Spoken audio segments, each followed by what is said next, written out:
Hello అండి అందరికీ. ఇవాళ మనం మేతి పరాటా చేస్తున్నాము. ముందుగా మెంతి కూరని ఇలా చిన్న చిన్న ఆకులుగా కట్ చేసుకొని ఒక బౌల్లోకి తీసుకొని కొద్దిగా వాటర్ సాల్ట్ వేసుకొని ఉడకబెట్టుకోవాలి. సిమ్లో పెట్టి ఉడకబెట్టండి.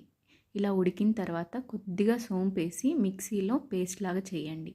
ఇప్పుడు గోధుమ పిండి తీసుకొని అందులో కొద్దిగా సాల్ట్ వేసి ఈ మేతి పేస్ట్ని వేసి నీట్గా కలుపుకోండి.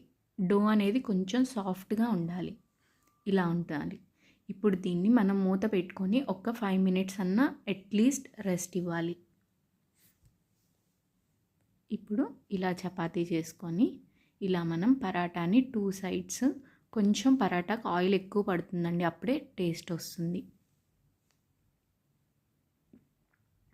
ఇలా బాగా కాల్చుకున్న తర్వాత paratha ready. Thank you for watching.